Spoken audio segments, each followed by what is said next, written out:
पहली बात तो ये कि मैंने सवाल नहीं उठाया अभी तक, लेकिन कहीं ना कहीं इनके दिमाग में ये बात घर कर गया है कि कोई सवाल ना उठाए। दूसरी तरफ अगर हम अमेरिका की बात करें तो वहां की संस्थाओं को मजबूत करने में सरकार का काम होता है, और सरकार ने इस बात को किया है। और अगर सरकार में बैठा नुमाइंदा इसको सवाल को उठाएगा तो निश्चित तौर पे जो विपक्षी है, जो सरकार में नहीं है, वो ये बात कहेगा कि भाई तुम तो इसके रक्षक हो, तुम कैसे सवाल उठा रहे हो। हमारे यहाँ तो जो रक्षक है वही जो है भक्षक बने बैठे हैं। आप देखिए कि किस प्रकार से सुप्रीम कोर्ट के जजेस बाहर आके इस बात को बोल चुके हैं, तो दोनों में कोई समानता नहीं है, इसलिए ये इनकी बात गलत है। जी बिल्कुल। चुनाव का बाजीगर तो तेजस्वी यादव ही हैं। तेजस्वी यादव ने यह बता दिया है कि आने वाले समय में राजनीति का चेहरा युवा भी होगा, युवा जोश से भरा हुआ होगा, और उम्मीद की लौ बनके ये आया है जो एक मशाल बनके इस देश को रोशन करेगा, खास करके बिहार को और बिहार के लोगों को, युवाओं को, युवतियों को। बिल्कुल। आखिरी सवाल, कितनी अस्थायी सरकार होगी? क्योंकि आपने अस्थायी सरकार, जी अस्थायी सरकार तो निश्चित ही होनी है, क्योंकि जिसके पास उतनी सीटें नहीं, उनका मुख्यमंत्री इन्हें बनाना पड़ रहा है मजबूरी में। मगर जहां तक नीतीश बाबू का सवाल है तो वे बड़े पुराने खिलाड़ी हैं, अपने एक्सपीरियंस के तहत वो भी कुछ ना कुछ तो करेंगे ही। आगे आगे देखते हैं होता है क्या। देखिए जो बात आपने कही ना, पहले मैं आप ही की बात का जवाब दे देती हूँ। महाराष्ट्र में आपने संयुक्त रूप से लड़ा चुनाव, और ये अननेचुरल आप एक सरकार बनाते हुए बता रहे हैं, लेकिन वही चीज आपके ऊपर भी एप्लीकेबल है। बिहार में भी चुनाव जो है जनता दल यूनाइटेड ने पहले किसके साथ लड़ा था ये भूल गए क्या आप? किसके साथ सरकार बनाई थी? तो ये बात आपकी बिल्कुल ही खारिज करती हूं मैं, क्योंकि ये आप ही की बात से विरोधाभास आ जाता है। अब आ जाते हैं हम कि शिवसेना के साथ जो हुआ। सुनिए, चिराग पासवान की अगर हम बात करें तो चिराग पासवान आज भले ही बार बार भारतीय जनता पार्टी को बोल रही हो कि मैं विश्वास करता हूं, आप उन्हें नकार भी रहे, वोट कटर तो रहे ना वो, और उधर ओवैसी जो है उन्होंने भी वोट कटिंग का काम किया, वो भी आपके साथ रहे, तो आप लोगों ने भी ये किया। लेकिन जहां तक बात है दारू की, आपने कही थी, तो दारू वाली वीडियो भी हमारे यहां तक पहुंच रही है, जो घर घर पहुंचाई जा रही है दारू। और वोट परसेंटेज में जनाधार जो भी है, जो जनादेश है, उसको मानती हूं, उसका सम्मान करती हूँ। मैंने एक बार भी सवाल नहीं उठाया। आप लोग जनता दल यूनाइटेड और भाजपा वाले मेरे ऊपर मैं इसका जवाब देना चाहता हूँ। दारू घर घर पहुंचे, इस पर जवाब देना चाहता हूँ। मुझे पहले मुझे बोलने दीजिए। आप मुझे बोलने दीजिए, पहले बात खत्म करने दीजिए। मैं वोट परसेंटेज की अगर बात करूं तो मैं जनादेश का सम्मान करती हूं, और मैंने ये बात पहले कही। मैंने आपको ये भी कहा कि आपको शुभकामनाएं भी दी और ये उम्मीद जताया कि आप लोगों के लिए काम करेंगे, बिहार के लोगों के लिए। लेकिन वोट परसेंटेज को अगर आप देख लेंगे तो बहुत कम, 14, 15, 20, 25, 30, 40 वोटों से अगर कोई जीता है तो आप एकदम से नहीं नकार सकते जो हमारे युवा शक्ति है उनको। आप तेजस्वी यादव को ये नहीं कह सकते कि उन्हें वोट नहीं दिया जनता ने। तो इस बात को तो आप अगर कहते हैं तो आप गलत कहते हैं। निश्चित तौर पे जीत इस वक्त आपके पाले में है। निश्चित तौर पे चुनाव आयोग पे जो सवाल है वो एक अलग इशू है, लेकिन अगर आप सरकार में बैठे हैं तो आपके सामने जो प्रॉब्लम्स हैं उन्हें भी आपको देखना पड़ेगा और उन्हें भी समझना पड़ेगा।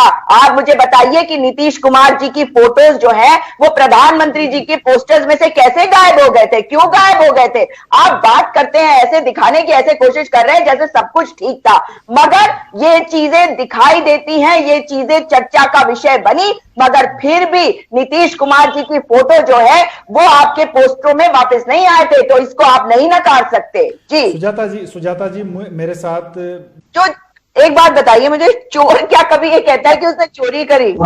ये कहीं पे कुछ सोर्स लगाता है क्या? वो जाके सबको बताता है कि उसने सोर्स लगाई? तो अभी आप देखिए, आपने एक चीज पता नहीं कभी नोट करी या नहीं, मैं जब भी किसी भी डिबेट पे कहीं पे भी गई हूँ, ये जो चिल्ला चिल्ली भी होती है कई डिबेट्स पे, वहां पे मैंने देखा कि भारतीय जनता पार्टी वालों का जो चेहरा है वो हमेशा गुस्से में तमतमाया रहता है। अब आप देखिए, भारतीय जनता पार्टी के प्रवक्ता से मेरा बड़ा विनम्र निवेदन है, मैं तो आपको बधाई दे रही हूँ भाई, तो थोड़ा मुस्कुरा तो दीजिए। आप तो जीते हैं और नाराज क्यों हो रहे हैं? आप तो बता रहे हैं कि कहाँ पे क्या हुआ, मैं तो आपको बधाई दे रही हूँ। आप बता रहे हैं कि हम नाराज हैं, हम आप पे सवाल उठा रहे हैं, मैंने तो अभी सवाल उठाए नहीं। जब सवाल उठाऊंगी तब आप उनके जवाब अवश्य दीजिएगा। ये बात कर रहे हैं कि कहां पे कांग्रेस हारी है, अरे आप अपने कुंबे को ठीक रखिए ना। आप देखिए कि आपके जो इतने पुराने पुराने सहयोगी हैं वो आपका साथ छोड़ रहे हैं।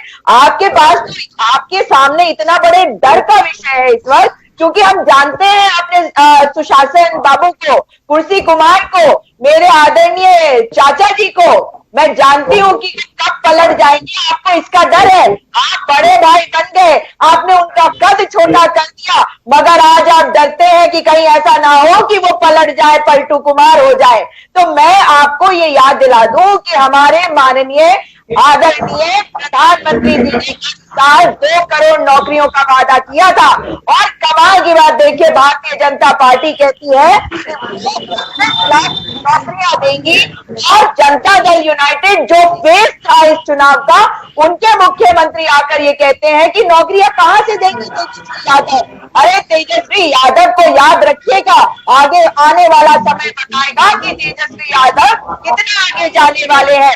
युवा जोश से भरा हुआ ये नेता है, युवा शक्ति है, और युवा शक्ति समझ सकता है कि युवाओं को किस चीज की आवश्यकता है। अगर उन्होंने कहा कि 10 लाख नौकरियां, तो भारतीय जनता पार्टी कहती है 19 लाख, और जनता दल यूनाइटेड कहती है कहां से आएंगी नौकरियां। तो किसके अंदर एनर्जी, ऊर्जा नहीं है, ये आपके सामने है, मुझे बताने की आवश्यकता नहीं है। प्रधानमंत्री जी के चेहरे पर आप लोकल मुद्दों का चुनाव लड़ते हैं, आप लोगों की इच्छाएं कहां पूरी करेंगे।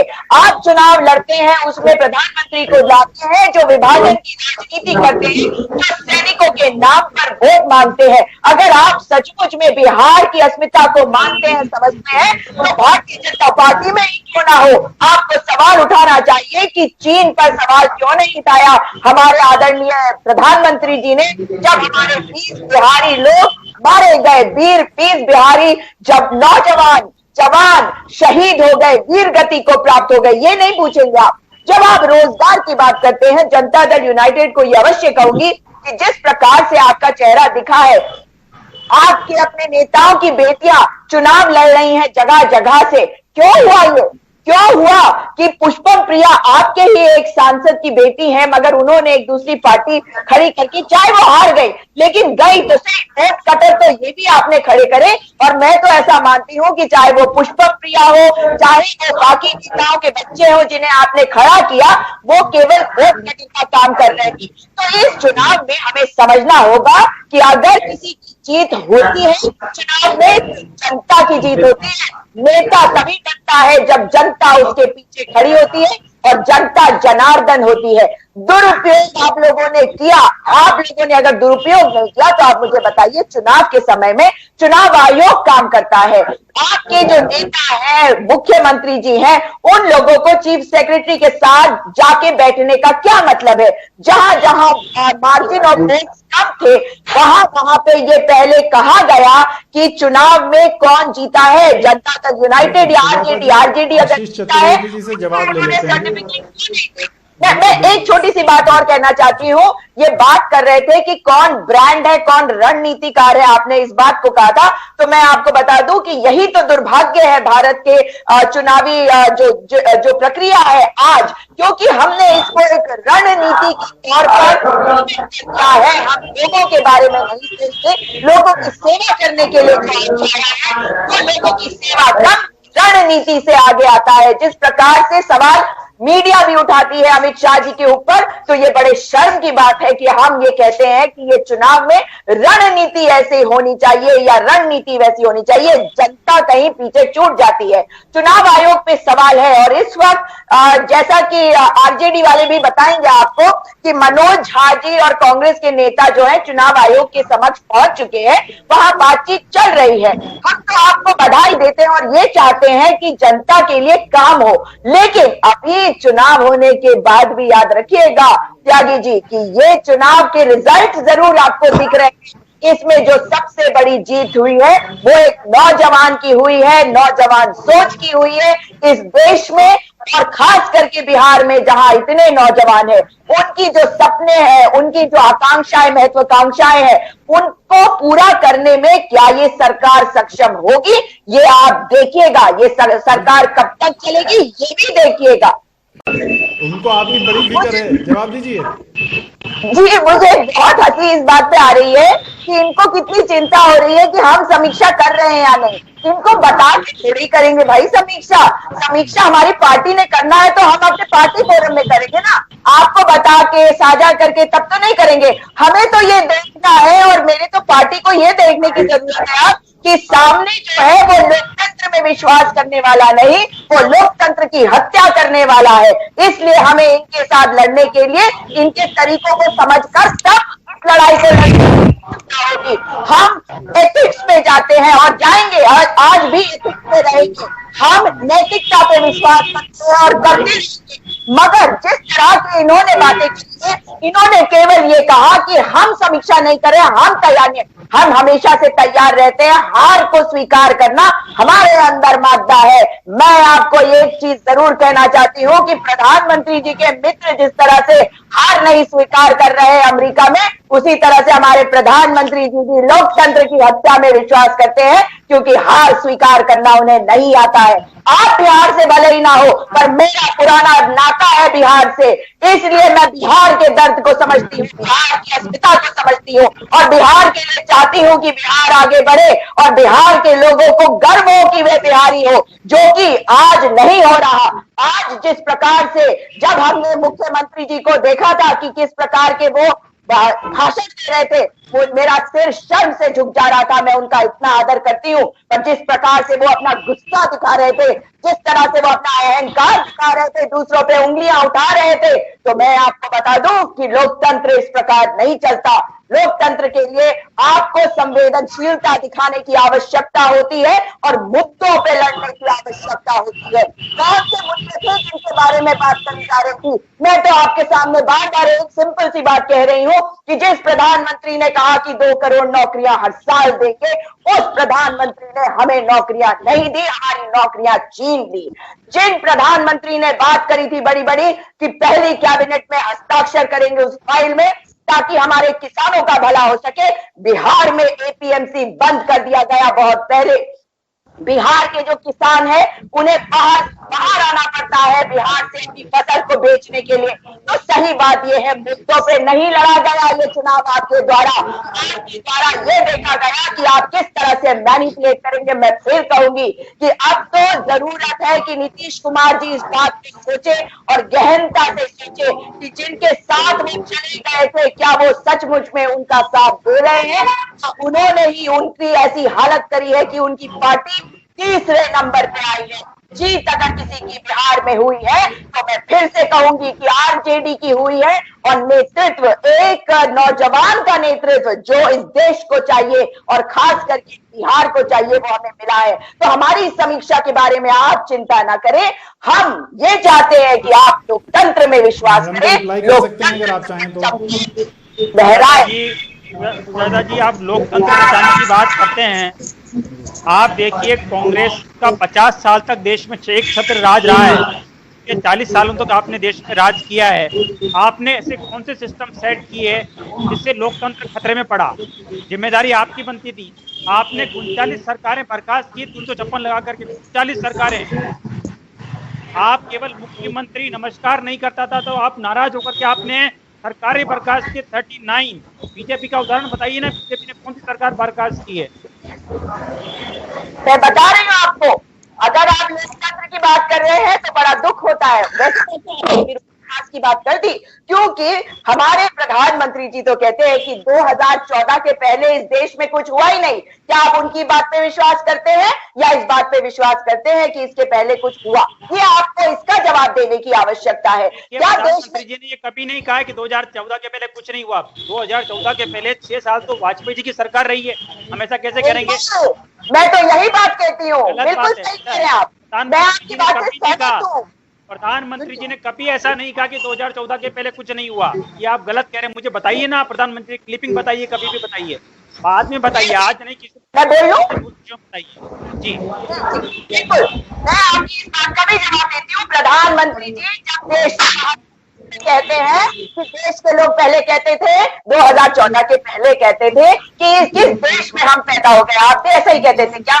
आपके परिजन भी ऐसा कहते थे? आपके जानने वाले भी क्या ऐसा कहते थे? नहीं, इस देश की वजह से हम हैं, हम इस देश की वजह से हमें गर्व है कि हम भारतीय हैं और आपको भी गर्व है कि आप भारतीय हैं। मगर प्रधानमंत्री जी ने इस बात को कहा है, प्रधानमंत्री जी ने कई बार कहा है कि इस देश में उनके आने के पहले कोई चीज नहीं हुई है। उन्होंने कहा आज तक क्या हुआ, आज तक केवल गलत हुआ। मैं अपनी बात को बस कंप्लीट कर रही हूं। प्रधानमंत्री जी जो बोलते हैं, बताता हूँ आपको, प्रधानमंत्री जी ये बोलते हैं कि उनके आने के पहले देश में 10 करोड़ खाते थे, उनके आने के बाद 40 करोड़ नए खाते खुले हैं। तो इसमें गलत क्या बोल रहे हैं? आशीष जी, सुजाता जी, मुद्दा मेरा ये है कि बिहार को लेकर डिबेट कर रहे हैं। मैं जानती हूँ, पर इनकी बात का प्लीज मुझे जवाब देने दीजिए। मैं यही चाहती हूँ कि जब आप बात करते हैं देश की, तो हर सरकार का काम होता है कि देश को आगे ले जाए, देश में विकास करे। मैं आपसे यही तो जानना चाहती हूँ कि बिहार में जो हमारे सैनिक बिहार के थे, चीनी मुठभेड़ में मारे गए, हमारे प्रधानमंत्री जी ने ये बात क्यों कही कि नहीं, कोई अंदर नहीं आया, कोई नहीं है हमारे धरती पर, और हमारे वो सैनिक कैसे मर गए? क्या हमारे सैनिक गए थे चीन में?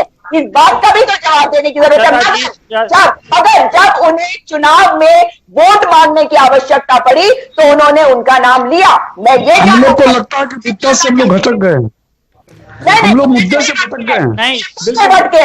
मैं ये जानना चाहती हूँ कि जो मुद्दे हैं, जो चुनावी मुद्दे थे, विभाजन की राजनीति जो बिहार में करी गई, मैं उस पर सवाल कर रही हूँ। मैं जानना चाहती हूँ कि जब आप बात करते हैं, मैं जनता दल यूनाइटेड को भी इसमें शामिल करना चाहती हूँ। जब बात करते हैं, सुजाता जी, एक मिनट मेरी बात सुन लीजिए पहले। सुजाता जी, जिस युवा को आप बता रहे हैं कि ये बहुत बड़े युवा हैं जिसपे बिहार की बागडोर देंगे, वो 18 वर्ष के पहले अरबपति बन गए। 18 वर्ष के पहले अरबपति बन गए वो। तो आप पूछिए, एक मिनट मैडम, आप वो 18 वर्ष के पहले अरबपति बन गए और 9 तक पास किए और वो 10 लाख नौकरी दे रहे हैं। आप उस युवा की बात करते हैं जिसके पिताजी ने क्या क्या कुकर्म किया। आप उस युवा की बात कर रहे हैं कि अगर बिहार के सारे युवा उनके साथ थे तो फिर सरकार क्यों नहीं बनाई? जनता मालिक होती है, जनता के सामने किसी का नहीं चलता है। अभी जो जनादेश दिया है जनता ने दिया है, और मैं सुजाता जी को कहना चाहता हूं, हम लोग भी ये जनादेश से ज्यादा संतुष्ट नहीं है। जितना मुझे उम्मीद थी उतना हम लोग को नहीं आया, लेकिन ये बात पक्का है कि जनता साइलेंट थी। अभी एक बात की घटना बताता हूं, वीडियो क्लिक हुआ है, FIR लॉन्च हुआ है, अभी जीते ही नहीं थे, एक वोटर को पकड़ के पीटना शुरू किया राजद के कार्यकर्ताओं ने कि तुम वोट डालना नहीं जा सकते हो, क्योंकि वो वोट जदयू का, भाजपा का था। उसे अपने एक इलाका में उसको पकड़ के रख लिया, वो थाना में FIR लॉन्च किया। वो वीडियो बोले तो मैं आपको भेज देता हूं। अब चुनावी बात छोड़िए, अब तो हम मुद्दे पर मैं बात कर इसलिए रहे हैं। बोलता हूं, मुकेश जी, जनता समझ ये रही है, थी। जवाब दे देने दीजिए। जिस युवा की बात कर रहे हैं, जनादेश तो सबसे ज्यादा उसी युवा को मिला है। सदानंद जी आपके पास आऊंगा। सुजाता जी रेस्पॉन्ड कर रही हैं आपसे, आप ही का पक्ष रख रही हैं सुजाता जी। जी सुजाता जी। जी, मैं तो ये जानना चाहती हूँ, आप बात कर रहे हैं कि कौन अरबपति बन गया, तो मुझे बताइए, धनिया पाउडर बेचने वाले अमित शाह जी के बेटे की इनकम कितनी बढ़ी और BCCI के सचिव किस आधार पे बनाए गए, ये भी मुझे बता दीजिए। ये बता दीजिए। आप मानते हैं ना, आप मानते हैं ना, आपके भी जो युवा हैं, आपके जो भी युवा हैं, वो क्या आप उस पर पूरा बिहार दे रहे हैं, भागदौड़ दे रहे हैं। आप मानते हैं ना कि मेरे भी जो युवा हैं वो वैसे ही हैं? नहीं, आप सुन लीजिए, है ना? नहीं सुन लीजिए, मैंने आपकी अरबपति की बात पे जवाब दिया। पूरी बात सुन लीजिए, पूरी बात सुन लीजिए। जब जहां तक बात है नौकरी देने की, युवा शक्ति अगर कोई रास्ता दिखाती है तो युवाओं को उसी रास्ते की जरूरत है, और ये जनादेश युवा शक्ति को, युवा शक्ति अगर वोट दे देती बेटा तो आप जीत गए होते। सुन लीजिए, मैं टीचर हूँ और राजस्थान से, सुन लीजिए, सुन तो लीजिए मुझे। तब से आप सुना ही रही हैं। अरे जब जवाब ना हो तो यही करते रहो, जवाब हो तो हम बहस करते, चतुर्वेदी जी से बात करते, लेकिन आप सुनना नहीं चाहते क्योंकि आप इधर है ना उधर है। मैं यही आपको कहना चाहती हूँ, तरफ देखिए, आप जो बात कर रहे हैं कि किसके पिताजी के बारे में, तो अगर पिताओं के बारे में बात करना शुरू करूं तो ऐसे बहुत सारे पिताजी निकल के आ जाएंगे जिन्होंने क्या किया। आप क्या चीज छोड़ दिए? अमित शाह पे आ गए, नरेंद्र मोदी पे आ गए, आप सब पे तो आ गए, उनके पिताजी पे बात कर लीजिए, सबके पिताजी पे भी। आप किस पे छोड़ दिए? मोदी जी के पिताजी के बारे में बात नहीं करना चाहती हूँ क्योंकि उनके बारे में आज तक उन्होंने खुद भी बात नहीं करी। पिताजी है क्या? हट जाएगा, मुद्दे से हट जाएगा। मैं बात कर रही हूँ तेजस्वी यादव। आपको इस बात के लिए माफी मांगनी चाहिए कि आप कह रहे हैं कि इस युवा के साथ, इस युवा को नेतृत्व करने की क्षमता नहीं है।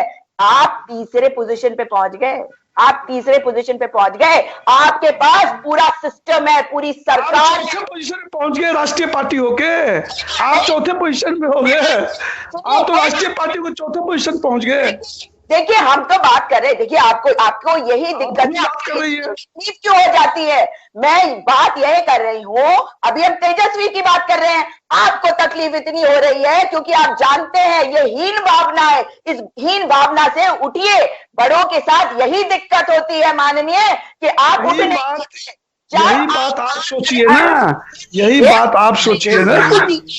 आप जवाब दीजिएगा, लेकिन जवाब नहीं है, इसलिए जवाब कैसे सुनेंगे? देखिए जब आप बात करते हैं तेजस्वी यादव की तो ये मत भूलिए कि उसके पास कोई सिस्टम नहीं है। जो सिस्टम आपके पास है, पूरा सिस्टम आपने यूज किया, बल्कि आपने दुरुपयोग किया उस सिस्टम का, फिर भी आप तीसरे नंबर पे पहुंच गए। मैं तेजस्वी यादव की बात इसलिए करती हूं क्योंकि मैं महागठबंधन में थी और महागठबंधन का नियम और जो कायदा होता है उसमें विश्वास करती हूं, और महागठबंधन का जो नियम पालन करना होता है, धर्म को पालन करना होता है, उसको करती हूं। तो मेरे लिए जो मुख्यमंत्री के चेहरे थे वो आज भी नंबर 1 पे है, आप नहीं है। आप तीसरे नंबर पे, आपको भीख दे रही है भारतीय जनता पार्टी। अगर आपके मुख्यमंत्री बनेंगे तो याद रखिएगा ये आप अपनी कैपेबिलिटी पे नहीं आई है, और कभी भी वो चाहेंगे तो आपको निकाल सकते हैं और निकालेंगे। आगे आगे देखिए आपके साथ होता है क्या, क्योंकि जो सबसे बड़ी पार्टी है आपके गठबंधन की, वो अपने रंग दिखाएगी जैसे उन्होंने हमेशा से कोशिश करके आपको हराया है। ऐसा है, कोई किसी को मैं जवाब दूं इनका, और कोई किसी को भीख नहीं दे रहा है। ये पहले मैं जवाब दूं इनको, मैं इनको जवाब दूं सुजाता जी को।